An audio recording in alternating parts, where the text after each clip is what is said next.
Don't you know we're talking about a revolution that sounds. Baby, can I hold you tonight? I had a feeling that I belong. Avant les scandales, avant le retrait volontaire, avant le mystère qui allait envelopper sa vie entière, il y avait simplement une jeune femme, une guitare et une voix. Une voix d'une pureté désarmante qui traversait l'air comme si elle n'avait besoin d'aucun effort pour exister. Son nom, Tracy Chapman. Et si vous ne connaissez pas encore toute son histoire, restez jusqu'au bout, likez cette vidéo et abonnez-vous parce que ce que vous allez entendre va vous marquer. En 1988, la musique populaire ressemble à une fête permanente et aveuglante. Paillettes, néons, clips surchargés, refrain calibré pour MTV.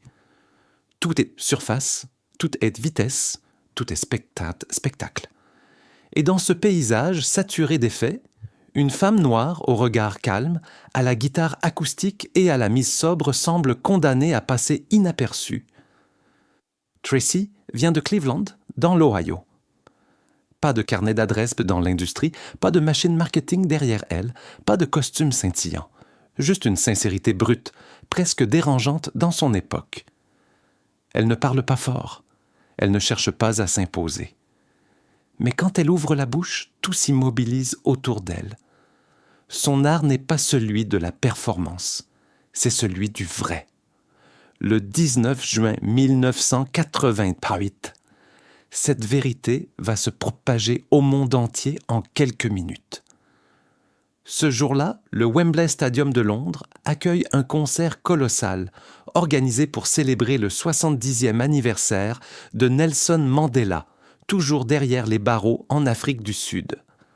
72 000 personnes remplissent le stade.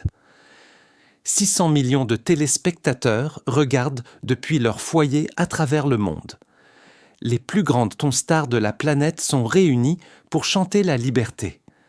Tracy Chapman, elle, n'est qu'une invitée parmi d'autres, encore inconnue du grand public, avec un premier album sorti presque dans l'indifférence générale.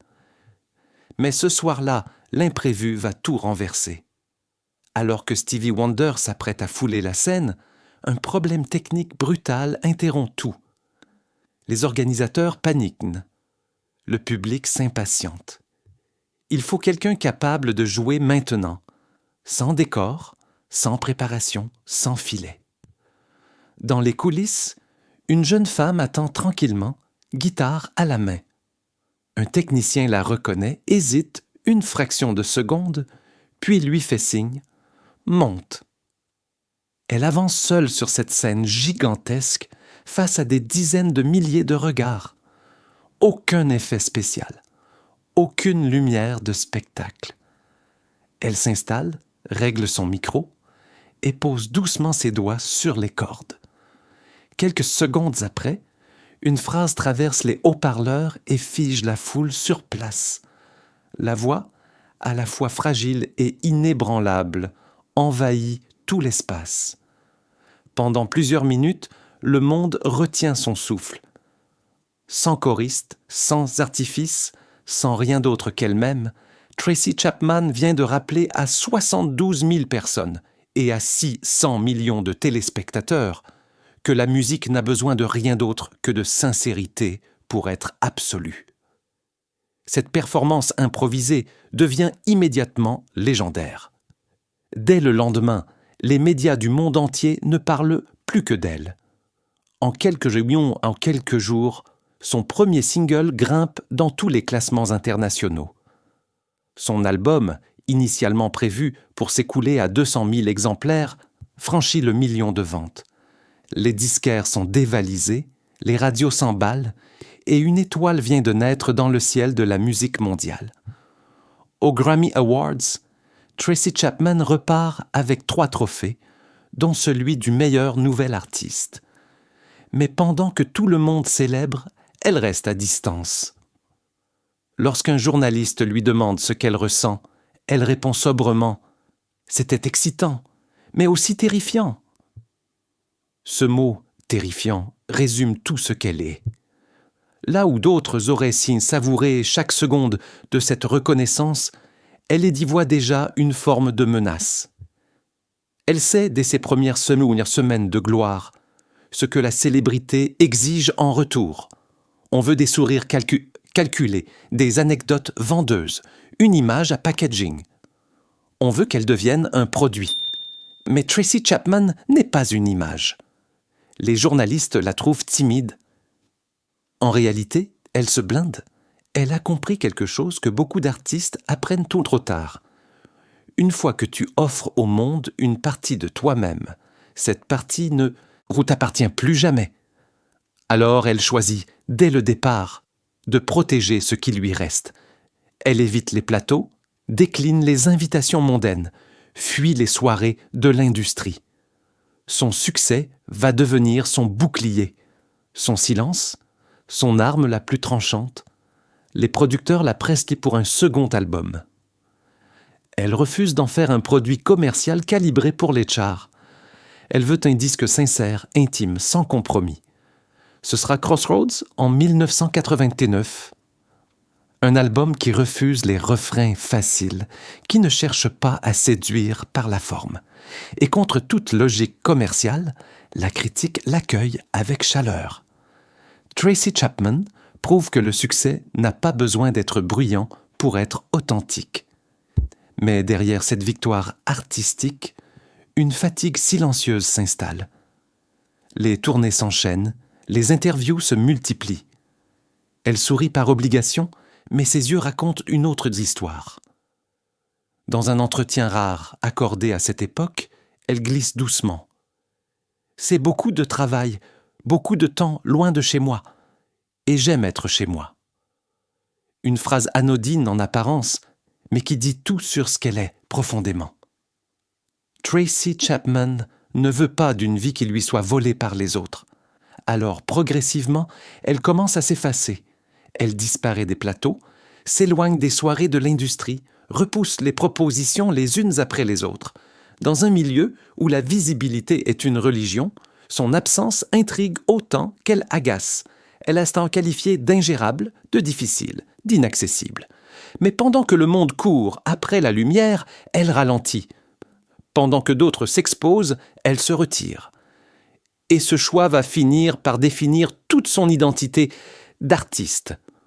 Au milieu des années 90, une rencontre inattendue vient bousculer cet équilibre fragile qu'elle a construit. Tracy croise la route d'Alice Walker, l'auteur du roman The Color Purple. Tout les oppose à première vue. Alice est extravertie, charismatique, à l'aise, sous les projecteurs, là où Tracy reste dans l'ombre. Et pourtant, entre ces deux femmes, quelque chose d'évident prend forme. Une complicité intellectuelle d'abord, puis un lien bien plus intime. Elles partagent 2 années d'une relation amoureuse vécue à l'abri des regards, mais les secrets ont une durée de vie limitée dans le monde des célébrités. Quand la presse découvre leur relation, les tabloïds s'enflamment. Alice Walker, habituée à la lumière, parle ouvertement de ce lien avec tendresse et respect. Tracy, fidèle à elle-même jusqu'au bout, garde le silence. Elle ne dément pas, ne confirme pas. Elle protège simplement ce qui lui appartient encore. Mais cette fois, le silence ne suffit pas à tout contenir. Une affaire financière éclate, une histoire d'investissement ratée dans un cybercafé à Brooklyn, mêlant Tracy, Alice Walker et la fille d'Alice, Rebecca. Les tensions escaladent. Là, les avocats entrent en scène et l'affaire finit devant la justice. Pour la première fois, le nom de Tracy Chapman apparaît dans des documents judiciaires publics. Elle, qui a consacré toute son énergie à fuir les projecteurs, se retrouve exposée malgré elle. Les médias s'en emparent instantanément, inventant, exagérant, interprétant à volonté. Et dans ce vacarme, Tracy se referme encore davantage. L'industrie se dit qu'elle finira par revenir, qu'elle aura besoin d'aide. Elle se trompe lourdement. Tracy Chapman ne demande rien à personne. Elle tire de cette épreuve une leçon définitive et radicale. Si tu veux rester libre dans ce monde, tu dois disparaître complètement. Alors elle s'efface pour de bon. Plus de tapis rouge, plus d'interviews, plus d'apparitions publiques. Ses albums sortent dans un silence presque total, sans marketing, sans campagne promotionnelle, sans battage médiatique. Elle chante uniquement quand elle en ressent le besoin profond, avec qui elle choisit librement. Chaque chanson devient une confession. Chaque silence entre deux notes, une forme de résistance. L'industrie, déconcertée, finit par la cataloguer comme ingérable. Mais Tracy Chapman n'a jamais voulu être gérée. Elle n'a jamais couru après la gloire ni la fortune. Ce qu'elle voulait, depuis le début, c'était simplement le droit de rester entière. À la fin des années 90, elle est devenue une énigme vivante. Une artiste connue partout dans le monde, mais invisible. Pas de scandale, pas d'excès, pas d'apparition. Dans une industrie obsédée par le bruit, elle a choisi le vide. Et ce vide, progressivement, inquiète ceux qui l'avaient propulsée au sommet. Les radios la diffusent moins. Les magazines cessent de parler d'elle. Les producteurs finissent par se lasser d'attendre un retour qui ne vient jamais. Mais Tracy Chapman ne cherche pas à exister dans leur monde. Elle vit à son rythme, loin des caméras, fidèle uniquement à son art. Elle écrit, et qu'elle écrit, compose, joue, mais seulement quand elle en ressent l'urgence intérieure. Son succès, elle ne le mesure plus en nombre de ventes. Elle le mesure en paix. Les années 2000 arrivent et transforment tout l'écosystème musical en profondeur. Les CBDC, et CEDON cèdent leur place au téléchargement numérique. Puis viennent les réseaux sociaux, Facebook, Twitter, Instagram. Les artistes se muent en marques, en influenceurs, en produits permanents. La célébrité ne se construit plus sur une scène, mais sur un écran. Pour survivre dans cette nouvelle réalité, il faut être vu, liké, partagé, commenté en permanence. Tracy Chapman refuse ce jeu sans la moindre hésitation. Pas de compte officiel, pas de publication, pas de vidéo promotionnelle. Quand on lui demande pourquoi, elle répond simplement « Je comprends pourquoi les gens le font, mais moi, ça ne m'intéresse pas. » Une phrase brève qui, dans ce contexte, résonne comme un acte de rébellion pure. Ses chansons disparaissent peu à peu des grandes playlists algorithmiques. Les jeunes générations la connaissent à peine. Mais elle ne s'en plaint pas. Elle a compris que la lumière qui brûle trop fort finit toujours par aveugler ceux qu'elle éclaire. Puis, en 2017, une affaire vient tester une nouvelle fois sa détermination. La rappeuse Nicki Minaj souhaite utiliser l'une de ses chansons, Baby Can I Hold You, pour un nouveau morceau. Elle avait formulé la demande à plusieurs reprises. Tracy avait répondu non, fermement, calmement, mais sans ambiguïté. Malgré ce refus explicite, la chanson est enregistrée puis diffusée à la radio. Cette fois, Tracy ne se tait pas. Elle porte l'affaire devant la justice. D'un côté, l'une des rappeuses les plus puissantes et les plus populaires de la planète. De l'autre, une légende du folk discrète, retirée depuis des années, mais absolument inébranlable sur ses principes. Le procès prend une dimension symbolique qui dépasse largement les deux protagonistes, deux générations face à face, deux visions radicalement opposées du respect artistique. Les avocats de Nicki Minaj invoquent le fair use. Mais pour Tracy, il ne s'agit ni de loi ni de tendance. Il s'agit de respect fondamental. Et elle gagne. En 2020, la justice reconnaît officiellement la violation de ses droits. Nicki Minaj est condamnée à lui verser 4 500 $. Le montant est symbolique. Ce que Tracy Chapman obtient réellement, c'est une victoire morale éclatante. Dans un rare communiqué public, elle écrit que ce jugement rappelle au monde que les droits des artistes méritent d'être kiran, d'être respectés et protégés. En plus de 30 ans de carrière, Tracy Chapman avait résisté aux modes, aux pressions, aux attentes de toute une industrie. Elle avait préservé ses droits, son indépendance, sa dignité, et le temps lui avait donné raison. En 2023, un événement que personne n'avait vu venir fait trembler le monde de la musique. Un artiste country, Luke Combs, reprend sa chanson phare dans une version nouvelle. 35 ans après sa sortie originale, ce titre atteint la première place des classements country américains. C'est historique. Tracy Chapman devient ainsi la première femme noire à avoir écrit seule un titre numéro 1 dans ce genre musical. Le monde redécouvre sa voix, son écriture, son message intemporel. Les radios rejouent ces gens, c'est-à-dire la voix juste ses chansons. Ou là, les jeunes générations s'y intéressent pour la première fois. Entre mars et juin de cette même année, la même année, elle perçoit plus d'1 demi-million de dollars en droits d'auteur.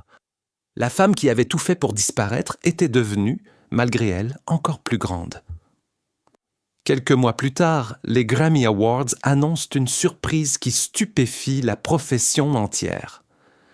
Tracy Chapman, après 15 ans d'absence totale des scènes, chantera à nouveau en direct le 4 février 2024. La salle plonge dans l'obscurité. Une guitare résonne. Et la voix s'élève, intacte, pure, inchangée par le temps. À ses côtés, Luke Combs l'accompagne avec une humilité sincère et touchante. 2 générations, 2 univers musicaux distincts, réunis par un seul morceau. Le public se lève d'un bloc. Certains pleurent, d'autres ferment les yeux pour mieux entendre. Tracy, elle, sourit à peine. Elle ne chante pas pour les caméras. Elle ne chante pas pour les trophées. Elle chante pour rappeler une vérité que cette industrie oublie trop souvent. Le talent n'a pas besoin de bruit pour exister. Et parfois, le silence est la plus belle des victoires. Tracy Chapman avait choisi de disparaître pour se sauver elle-même. Et c'est précisément en disparaissant qu'elle est devenue éternelle. Si cette histoire vous a touché, partagez-la, like cette vidéo et abonnez-vous pour ne manquer aucune des prochaines. Parce que les destins comme celui de Tracy Chapman méritent d'être racontés à voix haute. Et vous méritez de les entendre en entier.